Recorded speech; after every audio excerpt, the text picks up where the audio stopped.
ഇന്ന് 30 days ചാലഞ്ചിൻ്റെ D2 ആണ്. അപ്പോൾ നമുക്കിനി ബാക്കി 20 ഡേയ്സും കൂടെ ഇത് പോകുമോ ഇല്ലയോ, ഇതിങ്ങനെ തന്നെ പോകുമോ ഇല്ലയോ എന്നൊക്കെ നമുക്ക് നോക്കാം. അപ്പോൾ രാവിലെ എഴുന്നേറ്റ് വന്നപ്പോഴേക്കും കുരു കുറച്ച് താഴ്ന്നിട്ടുണ്ടായിരുന്നു. അപ്പോൾ ഒരു സമാധാനമായി. നല്ല ആവേശത്തോടാണ് ഞാൻ രാവിലെ എഴുന്നേറ്റ് നല്ല ജില്ലായിട്ട് നിൽക്കുമായിരുന്നു. എനിക്ക് ഭയങ്കര ഒരു പോസിറ്റിവിറ്റിയും കാര്യങ്ങളൊക്കെ ഫീൽ ചെയ്യുന്നുണ്ട് രാവിലെ തന്നെ. പിന്നെ പുറത്തേക്ക് നോക്കി കുറച്ച് നിന്നതിന് ശേഷം സ്കൂളിൽ പോയിട്ട് വന്നതിന് ശേഷമുള്ള ഇതാണ് കാണുന്നത്. ഭയങ്കര ടയേർഡായി. എനിക്ക് ബസ് കിട്ടാനും കാര്യങ്ങളൊക്കെ വൈകി. നല്ല വെയിലും ഉണ്ടായിരുന്നു. ഒരുമാതിരി മടുത്താണ് ഞാൻ വന്നിട്ടുണ്ടായിരുന്നത്. വീട്ടിലെത്തിയപ്പോഴേക്കും കുഴഞ്ഞു പോയിട്ടുണ്ടായിരുന്നു. ഒരു മാതിരി അവസ്ഥയായിരുന്നു. എന്നിട്ട് നേരെ പോയി കഴിക്കാൻ വെച്ചിട്ടുണ്ടായിരുന്നു. കഴിക്കാനായിട്ട് പൊറോട്ടയും ബീഫും ഉണ്ടായിരുന്നു. അത് കണ്ടപ്പോൾ തന്നെ സമാധാനി. ഇനി ഞാൻ ഓടിപ്പോയി ഇത് കഴിച്ചിട്ടുണ്ടായിരുന്നു. കുറച്ച് നാൾക്ക് ശേഷമാണ് പൊറോട്ടയും ബീഫൊക്കെ കിട്ടുന്നത്. അങ്ങനെ ഞാനത് ലാവിഷായിട്ടിരുന്ന് കഴിച്ചു. അതിന് ശേഷം എനിക്ക് ഹോംവർക്കും കാര്യങ്ങളൊക്കെ എഴുതാനുണ്ടായിരുന്നു. കുറച്ചേ ഉണ്ടായിരുന്നുള്ളൂ. അത് മാഡം കുറച്ച് ക്വസ്റ്റ്യൻസ് കാര്യങ്ങളൊക്കെ വന്നിട്ടുണ്ട്. അപ്പോൾ അതിരുന്ന് എഴുതാമെന്ന് വിചാരിച്ചു. അത് പെട്ടെന്ന് തന്നെ തീർന്നിട്ടുണ്ടായിരുന്നു. വലിയ ടൈം എടുത്തില്ല. അതിനുശേഷം ഇംഗ്ലീഷ് തന്നെ ജസ്റ്റ് റിവൈസ് ചെയ്ത് വിട്ടു. കുറച്ചേറെ ഇരുന്ന് പഠിക്കാൻ പറ്റിയിട്ടുണ്ടായിരുന്നുള്ളൂ. പക്ഷേ നമ്മുടെ target 2 hours of daily study ആണല്ലോ. അപ്പോൾ അതെങ്ങനെയൊക്കെയോ ഞാൻ മാനേജ് ചെയ്യുന്നുണ്ട്. പിന്നെ എൻ്റെ എക്സാം ഫസ്റ്റ് എക്സാമിൻ്റെ ഡേറ്റ് ഏകദേശം ഒന്ന് കൺഫേം ആയിട്ടുണ്ട്. 14th വരുമെന്നാണൊക്കെയാണ് പറയുന്നത്.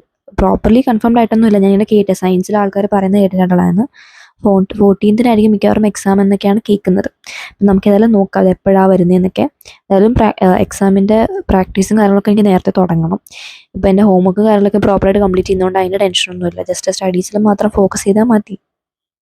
എനിക്ക് സത്യം പറഞ്ഞാൽ യൂട്യൂബ് ചാനൽ തുടങ്ങിയിട്ട് ഒട്ടും കീപ്പപ്പ് ചെയ്ത് പോകാൻ പറ്റാത്തൊരു കാര്യമാണ് കൺസിസ്റ്റൻസി എന്ന് പറയുന്നത്. എല്ലാ ദിവസവും പോസ്റ്റ് ചെയ്യൽ എന്ന് പറയുന്നത് നല്ല ബുദ്ധിമുട്ടുള്ള പരിപാടിയാണ്. നമുക്ക് എല്ലാ ദിവസവും കണ്ടൻറ്റും ഉണ്ടാവണം. അതുപോലെ തന്നെ നമുക്ക് എഡിറ്റ് ചെയ്യാനുള്ള ആ ഒരു ശേഷിയും കൂടെ ഉണ്ടാവണം. അപ്പോൾ എഡിറ്റിംഗ് നമ്മളെപ്പോഴും നല്ല പെർഫെക്റ്റ് ആയിരിക്കണം നമ്മൾക്ക്. കാരണം അത്രയും പേരിൽ എടുത്തേക്ക് ഇത് പോവുകയാണ്. അപ്പോൾ നമുക്ക് നല്ല മൂഡുള്ള സമയത്ത് മാത്രമേ പ്രോപ്പറായിട്ട് എഡിറ്റ് ചെയ്യാനൊക്കെ പറ്റത്തുള്ളൂ. അപ്പോൾ അതും ഒരു ഇമ്പോർട്ടൻ്റ് ആയിട്ടുള്ളൊരു കാര്യമാണ്. അപ്പോൾ ഈ 30 ഡേയ്സ് ചാലഞ്ച് എന്ന് പറയുന്നത് സ്റ്റാർട്ടിങ്ങൊക്കെ ഓക്കെ. ഫസ്റ്റ് ഡേ ഒക്കെ ഭയങ്കര സിമ്പിളായിട്ടും എനിക്ക് ഹാഫ് ഡേ ഒക്കെ ആയിരുന്നു.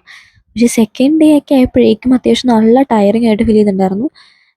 പിന്നെ കുറച്ചൊക്കെ മടുത്ത് പോയ ആ ഒരു ഫീൽ എനിക്ക് നല്ലപോലെ കിട്ടുന്നുണ്ടായിരുന്നു. പിന്നെ ഞാൻ വിചാരിച്ചു ഇത് നമുക്ക് എന്തായാലും ഈ ഒരു നമ്മുടെ ലിമിറ്റ്സ് പുഷ് ചെയ്യണമല്ലോ. 11th നമുക്ക് 10th പോലൊന്നും അല്ല, നല്ലപോലെ പഠിക്കാനും കാര്യങ്ങളൊക്കെ ഉണ്ടാവും.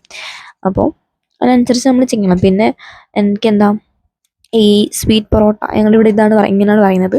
അപ്പോൾ അത് അമ്മ വാങ്ങിച്ചിട്ടുണ്ടായിരുന്നു. അപ്പോൾ അത് ഞാൻ കഴിച്ചിട്ടുണ്ടായിരുന്നു. ഒരു 6 മണി ആ ഒരു ടൈമിൽ വിളക്ക് കത്തിച്ചിട്ട് ആ ഒരു ടൈമിലൊക്കെയാണ് ആ ഒരു ബ്രേക്ക് എടുത്തിട്ട് അത് കഴിച്ചിട്ടുണ്ടായിരുന്നു.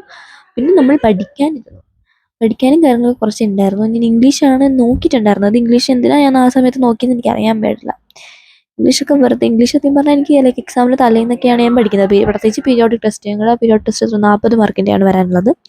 അപ്പോൾ അതിനൊക്കെ മിക്കവാറും എന്നല്ല എപ്പോഴും ലാസ്റ്റ് ഡേ ആയിരിക്കും പഠിക്കുന്നത്. പിന്നെ ഹാഫ് ഇയറിലേക്ക് വരികയാണെങ്കിൽ മെയിൻ എക്സാം ആയിട്ടുള്ളതൊക്കെ ആണെങ്കിൽ നമുക്ക് സ്റ്റഡി ലീവ് കിട്ടും. ആ സമയത്ത് പഠിക്കും ഇംഗ്ലീഷൊക്കെ.